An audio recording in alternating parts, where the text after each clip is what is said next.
भारत के निवासी मेरे भाई बहनों, प्यारे बच्चों, जब भी मैं यहाँ झंडा फहराती हूँ तो उस दिन की याद आती है जब पहले दफ़े आज़ाद भारत का झंडा यहाँ जवाहरलाल नेहरू ने फहराया था। वो याद आती है कि किस मुसीबत और कष्ट और कुर्बानी से ये देश गुज़रा, किन आशाओं को लेके हमने यहाँ पे अपना झंडा फहराया। आज जब हम पीछे देखते हैं इन वर्षों के तरफ, तो ये देखते हैं कि जो रास्ता अपने सामने हमने रखा था उस पे काफ़ी दूर हम आगे बढ़े हैं। साथ ही साथ भूल भी हुई है, गलतियां भी हुई हैं, काम में कमी भी हुई है। और जितना ही हम आगे बढ़े उतना ही हमने देखा कि रास्ता आगे का कितना ज़्यादा लंबा है। ये देखा कि हर एक कदम से कठिनाई बजाय कम होने के और बढ़ती है। ये देखा कि कुछ मांगें अगर पूरी होती हैं तो बहुत सी मांगें नई खड़ी हो जाती हैं। लेकिन ये जीवन का ऐसा ही रास्ता होता है। हमारी कोशिश रही है कि जो आदर्श हमारे महान नेताओं ने हमारे सामने और देश के सामने रखे, उस ही पथ पर हम कदम आगे बढ़ाएं। आज़ादी अनेक प्रकार की होती है। हमने जानबूझ के पूर्ण स्वराज के लिए लड़ा और उसे प्राप्त किया, और ये उचित ही था, क्योंकि दूसरे किसी प्रकार की स्वतंत्रता को सच्ची माने में स्वतंत्रता नहीं कह सकते हैं। पूर्ण स्वराज के माने केवल ये नहीं है कि आप अपने प्रतिनिधि को चुनें, केवल माने ये नहीं है कि जो अखबार लिखना चाहें, चाहे वो बहुत ही कम लोगों की आवाज़ उठाते हों, वो इजाज़त मिले उनको। पूर्ण स्वराज के माने हैं कि स्वराज के फल, स्वराज के नतीजे भारत के घर घर तक पहुँचें, उन लोगों तक पहुँचें जिनकी आवाज़ नहीं उठ सकती, उन लोगों तक पहुँचें जिनको शायद ठीक से मालूम भी नहीं है कि वो क्या चाहते हैं, उन लोगों तक पहुँचें जो आज तक सब सुविधाओं से वंचित रहे हैं। इस स्वराज के तरफ हम अपने देश को आगे ले जाने की कोशिश कर रहे हैं, लेकिन ये रास्ता बनाने में बहुत से रोड़े आते हैं। किसी न किसी वर्ग के, किसी न किसी गुट के या किसी न किसी व्यक्ति के हित पर कुछ थोड़ा सा धक्का लगता है। हम चाहते हैं कि सबके जीवन में सुधार आए, बड़ा सा बड़ा हो, छोटा सा छोटा हो। लेकिन अगर आप सोचें तो आपको खुद यह महसूस होगा कि जिसके पास आज भी है उसको अगर और ज़्यादा मिलता जाता है तो जिसके पास नहीं है उसको कैसे कुछ मिल सकेगा। यही कारण है कि हमारा कार्यक्रम है तो सब भारतीयों के लिए, लेकिन ज़्यादा ध्यान उन वर्गों पर दिया जाता है जो कमज़ोर कहलाते हैं, चाहे किसी कारण कमज़ोर हों, जाति के कारण, आर्थिक स्थिति के कारण, देश के किसी पिछड़े हुए इलाके में रहने के कारण। तो हर कदम पे किसी न किसी से टक्कर खानी होती है। वो टक्कर हमने खाई, लेकिन हमने अपने पैर डगमगाने नहीं दिए। और आज मुझे खुशी होती है ये कह के कि इस पिछले वर्ष में कितनी उन्नति हमारी देश ने की है। एक कार्यक्रम हमने जनता के सामने रखा, उसमें कुछ सरकार के कर्तव्य थे और कुछ जनता के कर्तव्य थे। क्योंकि एक नया अनुशासन आया, क्योंकि एक नई भावना, आशा की, उम्मीद की जनता के दिलों में उत्पन्न हुई, तो सब ने इस कार्य में सहयोग दिया। मैं ये नहीं कहती हूँ कि वो कार्य पूरा हो गया या जितना हम समझते थे, जितना हम चाहते थे वो भी पूरा हुआ, ऐसा नहीं हुआ है। लेकिन तब भी ठोस जोरदार कदम आगे बढ़े हैं और काम चालू है। सब जगह बराबर का नहीं है। जहाँ भी जनता जागरूक है, जहाँ के कार्यकर्ता मजबूत हैं, वहाँ पे वो काम और तेज़ी से आगे बढ़ा है। आप सबको तो मालूम है कि उत्पादन कितना बढ़ा, करीब करीब 7% हमारी देश की उन्नति हुई है। इसी प्रकार से जो हमें गरीबों को घर देने का कार्यक्रम था, 70 लाख परिवारों को घर मिले हैं। बिजली बहुत बढ़ी है, 2000 मेगावाट से। सिंचाई का कार्यक्रम तेज़ी से बढ़ा है और हमारी आशा है कि और तेज़ी से बढ़ेगा।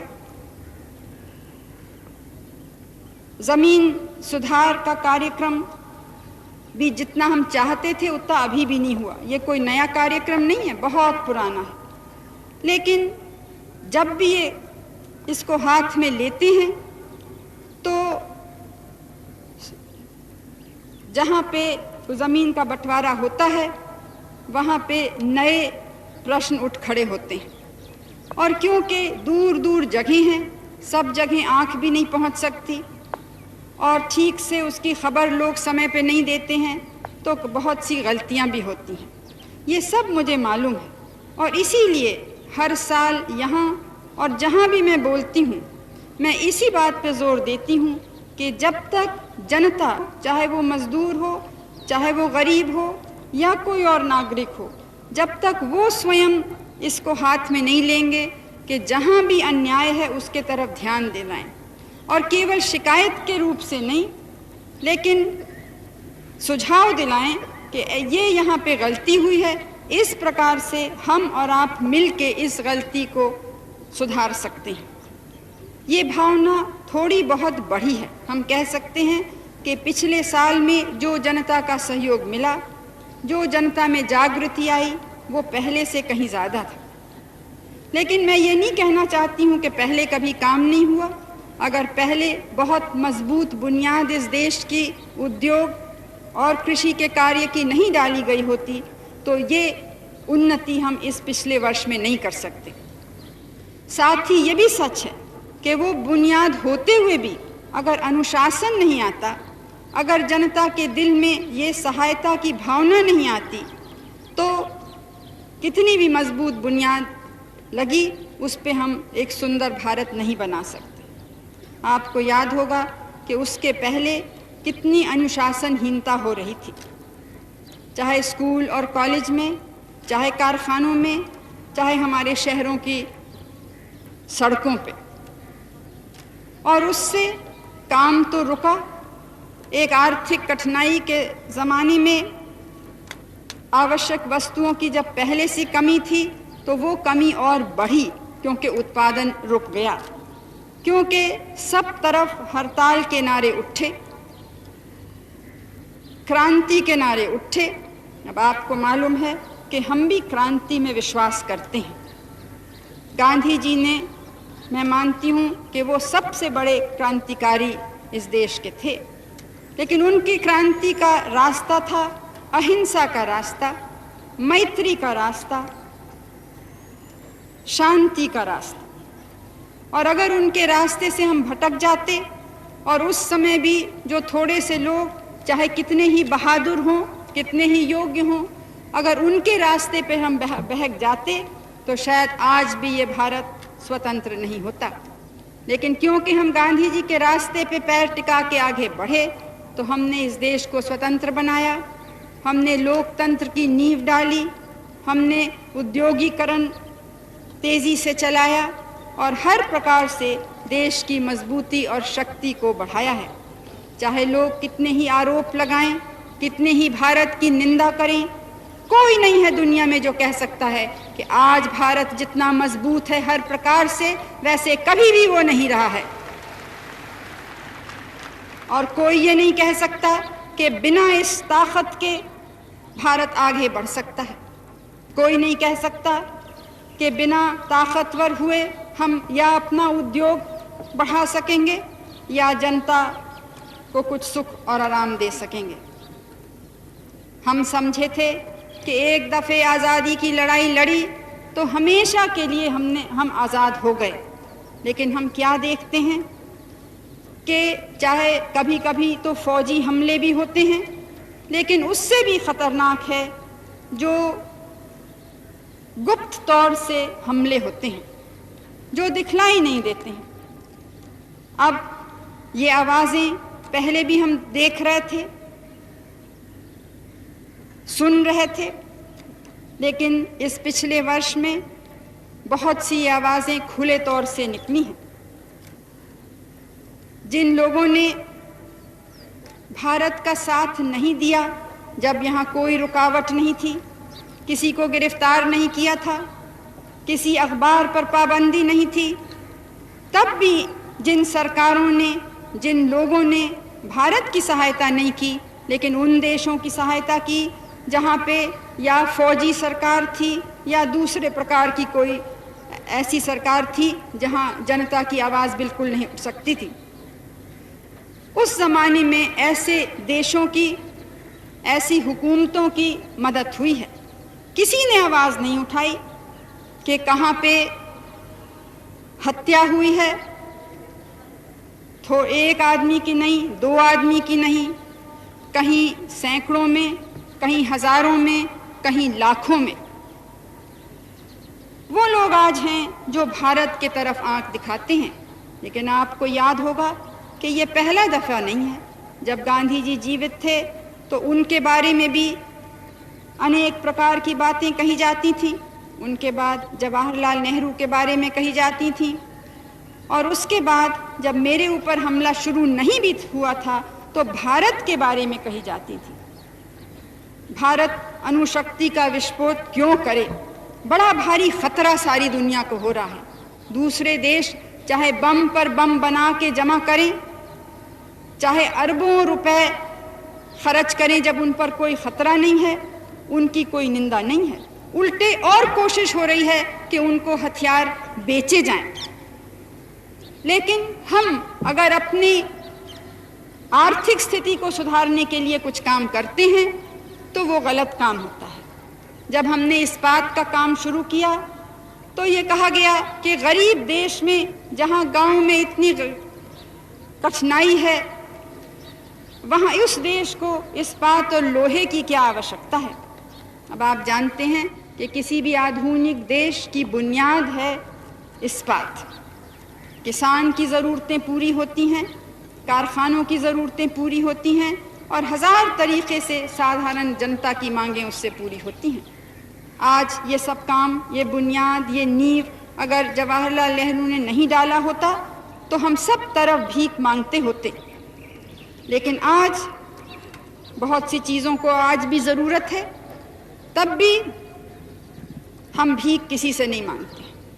कुछ ही साल पहले लोग कहते थे कि भारत अपनी जनता को कभी भी नहीं खिला सकेगा, लेकिन आपको मालूम है कि 12 करोड़ टन पैदा हुआ है। और इस साल हमारी कठिनाई ये नहीं थी कि अनाज नहीं है, ये कठिनाई थी कि उसको रखें कैसे, कहाँ पे रखें। तो ये सच है कि अच्छी वर्षा हुई, लेकिन ये भी सच है कि अगर सरकारी सहायता नहीं मिलती और अगर हमारे मेहनती किसान भाई वो सहायता लेने को और नए तरीक़ों को अपनाने के लिए तैयार नहीं होते तो ये उत्पादन नहीं हो सकता था। कुछ जगहें वर्षा की कमी हुई है, सूखा पड़ा है, विशेष करके दक्षिण में, तमिलनाडु में और दूसरी जगहें, और कुछ जगहें ज़रूरत से ज़्यादा वर्षा हो रही है। हमारे किसानों को इससे भारी कष्ट है और मेरी पूरी सहानुभूति उनके साथ है, लेकिन हमको मालूम है कि इसका वो सामना करेंगे। हमको मालूम है कि जैसे वो मजबूत हो रहे हैं, उनको नई जानकारी, विज्ञान और टेक्निकी द्वारा उनकी ताकत हम बढ़ा रहे हैं, तो इन सब चीज़ों का भी वो सामना कर सकेंगे। देखना ये है कि ये कार्यक्रम अभी भी सब जगह नहीं पहुँचे। ये देखना है कि कैसे इसको कोने कोने पहुँचाएं। ये देखना है कि हर एक जगह का विशेष कार्यक्रम हो। पहाड़ी इलाकों की क्या आवश्यकता है, रेतिस्तान की क्या आवश्यकता है, जहाँ बहुत बारिश पड़ती है, बाढ़ आते हैं, वहाँ की क्या आवश्यकता है। इस प्रकार से हमारी योजनाएं बनेंगी। इस प्रकार से हर एक अपने अपने क्षेत्र में सोचेगा। ये नहीं कि सब कहें कि इस्पात का कारखाना हो जाए या कोई और बड़ा कारखाना हो जाए, लेकिन जो सामान हमारे पास है उसका कैसे पूरा पूरा उपयोग किया जाए, ये भावना जब हम फैला सकेंगे तब और तेज़ी से हमारा देश और हमारी जनता बढ़ सकेगी। इस साल हमारे सार्वजनिक क्षेत्र के जो कारखाने हैं, जिनकी बड़ी निंदा हमारे समाचार पत्रों में होती थी, हमारे बड़े बड़े उद्योगपति हमेशा करते थे कि सरकार से तो कारखाने चल ही नहीं सकते, इसमें तो नुकसान ही नुकसान है। हमने देखा कि उनमें से बहुत सौ ने अब मुनाफा किया है और उनका उत्पादन बहुत बढ़ा है। जो वृद्धि हुई है हमारे उत्पादन में, वो इन्हीं सार्वजनिक क्षेत्र के कारखानों के द्वारा हुई है। और हमारी पूरी आशा है कि जो थोड़े से हैं, जहाँ का काम अभी संतोषजनक नहीं है, वो भी अब तेज़ी से अपना काम सुधारेंगे। पूरी इसकी कोशिश हो रही है। तो हर समय हर तरफ हमको देखना है, और ये तब होगा जब प्रत्येक नागरिक अपने कर्तव्य को समझे। मैं अपने मजदूर भाइयों और बहनों को बधाई देना चाहती हूँ, क्योंकि उनके काम से ये सुधार और ये वृद्धि हुई है। कुछ घंटे बाद आज ही शाम को मैं यहाँ से श्रीलंका जा रही हूँ। आपको मालूम है कि वहाँ बड़ा सम्मेलन एक गुट निरपेक्षता का हो रहा है, और वहाँ भी मुख्य प्रश्न हम सब के सामने यही है कि अपनी आज़ादी को कैसे सुरक्षित रखें। आज़ादी केवल सीमा की नहीं, लेकिन आज़ादी अपने विचारधारा की, आज़ादी अपने दिशा की, आज़ादी अपने तय को मजबूत करने की, अपने देश में विकास और उन्नति करने की। मुख्य चीज़ यह है। और क्योंकि हम सब के एक ही से प्रश्न हैं, अगर हम एक दूसरे की सहायता करते हैं, एक दूसरे से सहयोग करते हैं, तो एक बड़ी भारी ताकत हो जाती है। गुरुदेव टैगोर ने कहा, कमज़ोरी की ताकत। कमज़ोर लोग भी अगर दृढ़ता से, मजबूती से कुछ करते हैं तो एक ज़बरदस्त ताकत हो जाती है। और हमारा भी अनुभव यही रहा है। आज़ादी के आंदोलन के ज़माने में क्या ताकत थी भारत की जनता पर? केवल गरीबी, केवल गुलामी, डर। लेकिन क्योंकि हम एक हो गए, क्योंकि हम न निंदा से न मजाक से अपने रास्ते से हटे, तो ये एक दुनिया के उस समय की सबसे बड़ी शक्ति से ज़्यादा हमारी गरीब किसानों, मज़दूरों, विद्यार्थियों, इनकी ताकत उनसे भी बड़ी हो गई, फ़ौज से भी बड़ी हो गई। ये ताकत आज के गरीब देशों में हमको मिलानी है। मुश्किल ये है कि कुछ देश ऐसे हैं जो दूसरे के कहने में आ जाते हैं। वो समझते हैं कि अगर कुछ मदद मिल जाए तो अभी मदद ले लें। ये नहीं देखते कि अगर वो मदद ऐसी है कि उनकी स्वतंत्रता पर ज़रा भी आंच लगाए तो वो मदद से वो मजबूत नहीं हो सकते हैं। तो भविष्य में भी वो मदद ही मांगते रहेंगे। हमने भी मदद ली है सब देशों से। सब प्रकार की सरकारें, विचारधाराएं के देशों से और हुकूमतों से। लेकिन एक चीज़ में हम डट के रहे, हमारी नीति यह है, हमारी विचारधारा यह है, इस प्रकार से हम अपने देश को आगे बढ़ाना चाहते हैं। और उसको देखते हुए, बिना उसको छुए, जो मदद हमें देना चाहता है उसकी मदद हमको स्वीकार है, लेकिन किसी भी शर्त पर हम मदद नहीं लेना चाहते। ये शुरू से हमने ये कहा और इसी पर हम डटे रहे। और आगे भी, आज भी अगर हमारी निंदा है तो इसलिए नहीं कि यहाँ पे कुछ कदम लिए गए या कुछ थोड़े से लोग बंद हैं या समाचार पत्रों पे कुछ पाबंदी है, इसलिए है कि वो देख रहे हैं कि एक गरीब देश किस दृढ़ता से आगे बढ़ रहा है, किसी दूसरे की परवाह न करते हुए। और इसी तरह से हमको आगे बढ़ना है। और जो हमारी निंदा करते हैं, मैं तो उनसे एक ही शब्द कहना चाहती हूँ कि जितनी वो निंदा करेंगे, जितनी कोशिश करेंगे हमें कमज़ोर करने की, वो ही हमारी ताकत बनेगी, उसी से हम और मजबूत होंगे और उतनी ही ज़्यादा तेज़ी से हम अपने रास्ते पर चलते रहेंगे। आपने तो ये पिछले वर्षों में भी देखा कि जब भी हम पर हमला हुआ, हम उससे दबे नहीं। जब भी हम पर टिप्पणी हुई, भौचाल जैसे भी हमारे ऊपर लोग कूद पड़े, उसका सामना किया और हम आगे बढ़े। यह देश, भारत का इतिहास एक संघर्ष का इतिहास रहा है, मुसीबतों का इतिहास रहा है। और ये हमारा भारत एक सहनशीलता का देश रहा है, शांति का देश रहा है।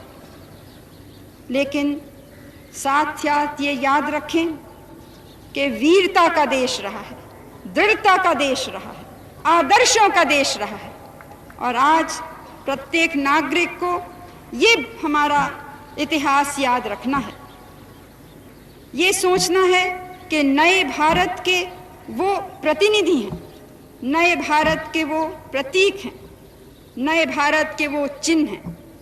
चाहे हमारे होनहार बच्चे हों, चाहे बड़े, चाहे बूढ़े, ये जिम्मेदारी हर एक के कंधों पे है। और हर एक अगर इन बातों को समझने की कोशिश करेगा, कौन प्रशंसा करता है, कौन बुराई करता है, ये सब जीवन में बहुत छोटी सी बातें हैं। प्रश्न हमारे सामने एक ही है, किस रास्ते पर हम आगे देश को ले जा सकते हैं, किसी को अच्छा लगे या किसी को बुरा लगे, इस दृष्टिकोण से हमको आगे बढ़ना है। अगर हमारे सुंदर बच्चे ठीक से नहीं पढ़ेंगे, खेल कूद में रुचि नहीं लेंगे, तो उनका न शरीर मजबूत हो सकता है, न उनका मन मजबूत हो सकता है। और ये अगर युवा पीढ़ी मजबूत नहीं हुई, अगर ये रचनात्मक कार्य में नहीं पड़ी, अगर इनमें देश का प्रेम, देशभक्ति नहीं हुई, तो फिर ये सबसे बड़ी कमजोरी, सबसे बड़ी हानि देश की होगी। फौजें देश की सीमा को सुरक्षित रखती हैं और हम सबको कारण है कि हम अपनी सेनाओं पे गौरव करें। लेकिन सेना तब बहादुरी से लड़ सकती है अगर उसके पीछे एक बहादुर, मजबूत देश रहे। तो आज जो दिन है कि हम अपने इतिहास को देखें और साथ ही साथ अपने भविष्य को देखें, तो हम ये निर्णय करें कि देश किस दिशा में जाएगा, कितना मजबूत होगा, कितना प्रगति करेगा। ये किसी दूसरे की जिम्मेदारी नहीं है, ये किसी दूसरे के मदद से नहीं होगा। ये हमें अपने हाथ और पैर से, अपने दिल की मजबूती से, अपने दिमाग की तेज़ी से हम सबको, आपको और हमको मिल के करना है। और ये भावना अगर होगी तो इस भारत को कभी कोई पीछे नहीं हटा सकता। मुझे पूरा विश्वास है कि ये जो थोड़ा सा अनुशासन आया, इसको हम और अपनी शक्ति से बढ़ा सकेंगे। कुछ चर्चा चलता है कि यहाँ जो आपातकाल की घोषणा हुई, ये कब वापस ली जाएगी। ये कोई नहीं देखता कि कई महीनों से ढील दी जा रही है और ढील का नतीजा क्या हुआ। क्या जो लोग छूटे हैं उन्होंने ज़रा भी ये कबूल किया कि हिंसा और इस प्रकार के आंदोलन से, काम रोकने से देश की हानि होती है, या वो उसी रास्ते पे आज भी चलने को तुले हुए हैं? ये प्रश्न हमको पूछना है। हमारे हाथ में नहीं है कि क्या होगा, ये उन लोगों के हाथ में है जो देश को तोड़ने में लगे थे, देश में अनुशासनहीनता फैलाने में लगे थे, जो ऐसे गुटों को और व्यक्तियों को प्रोत्साहन दे रहे थे जिन्होंने कभी भी न लोकतंत्र में विश्वास रखा है, ना जिस प्रकार की स्वतंत्रता में हम विश्वास करते हैं, या गुट निरपेक्षता में विश्वास करते हैं, या सांप्रदायिकता से लड़ने में विश्वास करते हैं, जिन्होंने कभी भी इन विचारधाराओं से सहमत नहीं रहे, उनको इन आंदोलनों ने प्रोत्साहन दिया था। तो हमको ये देखना है कि जब हम आगे बढ़ रहे हैं, जब बहुत बरसों बाद पहले दफे गरीबों के लिए कार्यक्रम आरंभ हुए हैं और सफलता से आगे बढ़ रहे हैं, चाहे जितनी तेजी से हम चाहें उतने नहीं हैं। इतने बड़े देश में, कोटि कोटि की जनता में अगर 70 लाख परिवार के लिए घर मिले तो बहुत छोटा है, लेकिन जहां एक को भी पहले नहीं था तो 70 लाख बड़ा भी है। इसी प्रकार अगर हम कहें कि नहीं वो 70 लाख भी नहीं चाहिए तो फिर दूसरे लोगों को कैसे मिलेगा? तो ये समय है जब इन चीज़ों पे गहराई से हमको विचार करना है। हम नहीं चाहते कि सरकार के तरफ से या किसी संस्था के तरफ से जोर हो, और न हमने इसकी कोशिश भी की है। हम चाहते हैं कि हर एक अपने दिल से सोच के अनुशासन, देश सेवा, इस सब में लगे। आप सबको तो मालूम है कि गांधी जी हमेशा कहते थे कि कोई अधिकार नहीं है जो कर्तव्य से नहीं निकलता है। उस प्रकार के अधिकार आएंगे अपना कर्तव्य समझ के, तब सच्चा लोकतंत्र आ सकेगा। एक लोकतंत्र जिसमें गरीब से गरीब की आवाज़ सुनाई जाए, जिसमें कोई भी जने केवल अपने आर्थिक या सामाजिक बलबूते के कारण दूसरों पे हावी न हो, जिसमें हर एक जाने कि अगर हमारे अधिकार हैं तो हमारे जो गरीब भाई और बहन हैं, जो पिछड़े गरीब भाई और बहन हैं, उनके भी अधिकार हैं, और जहां हम अपने अधिकारों के लिए लड़ना है उतना ही उनके अधिकारों के लिए लड़ना है। ये भावना आएगी तब अधिकार सबको मिल सकते हैं। जब तक हम सोचते हैं कि कुछ लोगों को अधिकार मिलने चाहिए, कुछ लोगों की आवाज़ें उठनी चाहिए, दूसरों का चाहे कुछ भी हो, ये इसी तरह से हमने अपनी आज़ादी खोई थी और इस भूल में हमको फिर से नहीं पड़ना है। तो मैं यही आपसे कहूँगी कि हम याद रखें कि ये भारत जो बलिदान की भूमि है, आज उस प्रकार का बलिदान नहीं चाहिए। आज हिम्मत चाहिए कि हम हिम्मत से, दृढ़ता से जिएं, एक नया जीवन बनाएं अपने देश के लिए। और अगर इस महान कार्य में सब लगेंगे तो हम अपने देश को बहुत ऊंचा उठा सकेंगे। और याद रखिए कि देश के माने धरती या पेड़ या पहाड़ नहीं है, वो कि उनसे भी हम प्रेम करते हैं और उनको हम सुंदर बनाने में, सुधारने में लगे हैं। लेकिन जब देश कहते हैं तो ये इस देश की कोटि कोटि जनता है, उसको ऊपर उठाना है, उनके घरों में सुख और आराम पहुंचाना है, उनके बच्चों को हर प्रकार का सौंदर्य हमको देना है। इस महान यात्रा में हमारे संग आप कदम से कदम, कंधे से कंधे मिलके चलें, यही आज के दिन मेरी आप सबसे कामना है। आपको मैं इस दिन की मुबारक देती हूँ और भविष्य के लिए शुभकामनाएं देती हूँ। मेरे संग मिलके सब बच्चे, बड़े, बूढ़े, नौजवान जय हिंद अब बोलेंगे। जय हिंद, जय हिंद, जय हिंद। बोलो भारत माता की।